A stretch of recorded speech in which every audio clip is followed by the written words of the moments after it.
Welcome back, true believers and spectacular Spidey fans, to another Spider-Man PS4 related video, specifically relating back to Bill Rosemann's DICE 2017 presentation, which, again, if you haven't seen it yet, please go and see it right now, because this video will make a lot more sense once you do watch it. As well as before you watch this video, I also did a video a few months ago, back when I was still in college, about certain iconic comic book moments that could appear within the game of Spider-Man PS4. And after seeing Bill Rosemann's presentation at DICE, when he talked about the certain aspects of Spider-Man PS4, he mentioned a lot and showed a lot of really interesting comic book moments and panels and certain shots from the comics of Spider-Man's history during his presentation. And again, the only Spider-Man thing that's going on that he's talking about is Spider-Man PS4. Like, again, watch the video I did previously where I talked about there is way more information than you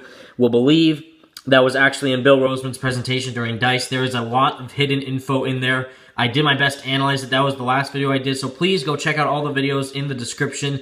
You will not regret. Now, to talk about this segment. So the last segment, I just kind of analyzed Bill's whole DICE presentation overall, the entire DICE presentation in regards to Spider-Man PS4. Now this one, I'm talking about the certain comic book panels that he showed on his PowerPoint that he had on for the whole presentation that he had. And then when he showed Spider-Man comic book panels, it was really interesting to say the least. So, what you're seeing right now is, of course, one of the comic book panels that he showed was the Amazing Fantasy issue 15 cover, which of course is Spider-Man's first ever official appearance in comic book history, back all the way on August in 1962, and it is just a totally mesmerizing comic book panel with so much iconic moments in this comic book, let alone this whole story that unfolds with this character in this comic. And of course he would have to put it on the presentation because that's where it all started. However, again, what I said in my previous videos, back where they had the t-shirt, the Spider-Man PS4 t-shirt, it was #amazing.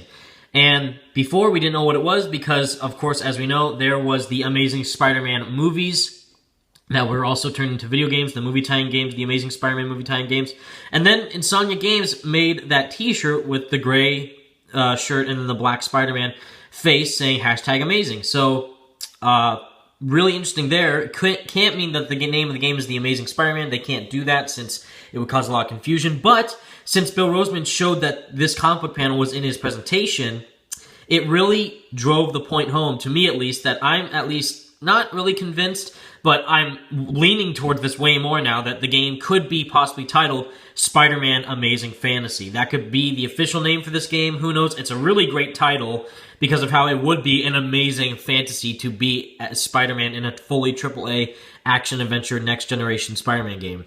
Moving on, of course, we also had a really iconic comic book moment from Bill Rosemann's presentation as well, with this right here, as you remember me pointing out in my last video, where this showed this picture / comic book panel / the whole panels of this scene in this comic was shown during Bill Rosemann's presentation, talking about Peter struggling, almost wanting to give up, but then he has all these people in his life that he cares about. Aunt May, Harry, MJ, everyone in his life means the world to him. And that is why he keeps on fighting. And that's what Bill said in his presentation. He says, you just have to keep fighting and fighting and fighting. That was what he kept pointing towards and talking about during the presentation at DICE. So, again, I can already guarantee you, since we're going to have AAA blockbuster set pieces, that's a quote, direct quote from the trailer description for Spider-Man PS4, we're going to have blockbuster set pieces within this video game.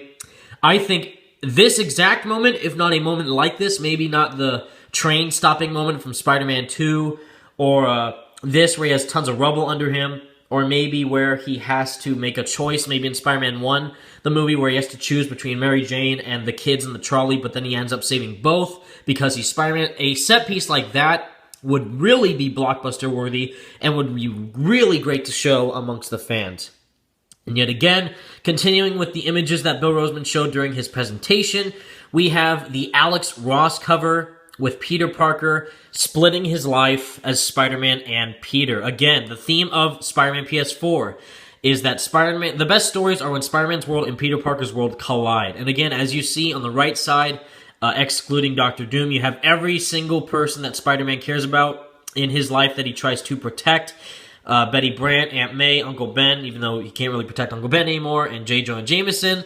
And then on the left side, you see the villains with the Vulture, Sandman, Doc Ock, Lizard, and Doctor Doom in the lower right-hand corner, and then Spider-Man right behind him. So again, this is a great, great, great showcase showing Peter and Spider-Man's world colliding with one another and how important both of them are to each other and how they cannot exist without the other half-life of them. They coexist with one another. And again, that is the main theme of this game.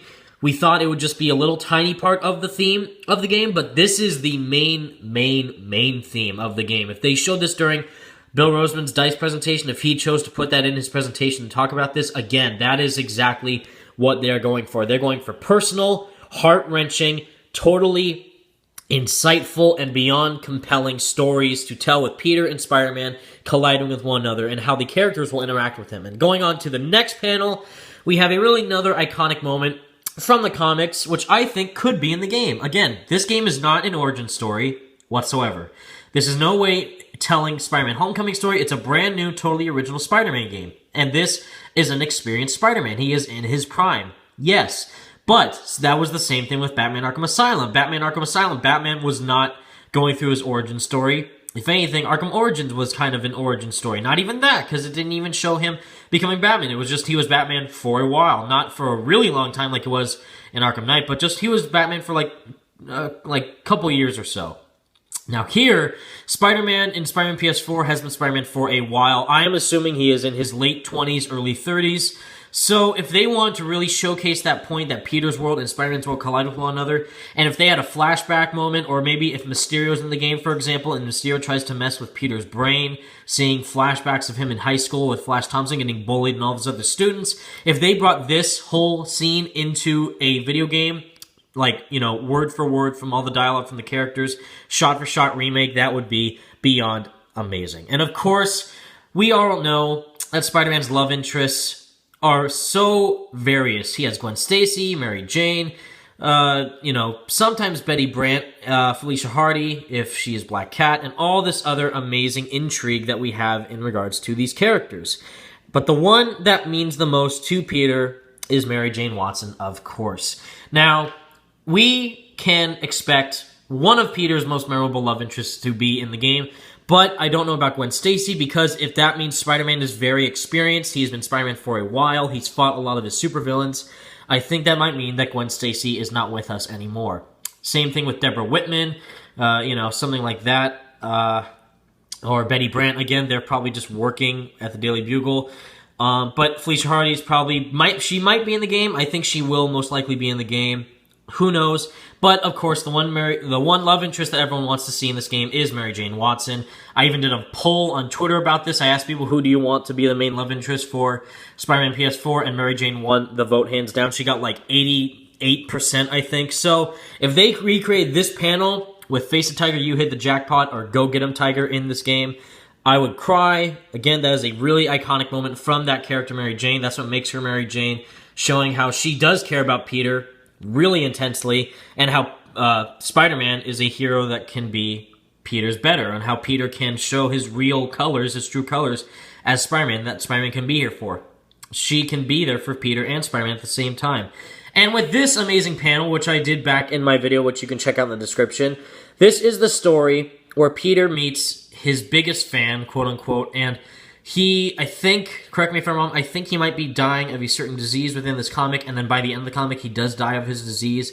But Peter is there to show off who he really is behind the mask, and show him just on what a normal, average guy Peter actually is. Even though he's this super heroic superhero that people look up to, that people feel safe around, that, again, people see me and think they're safer, but it's not really me they're seeing.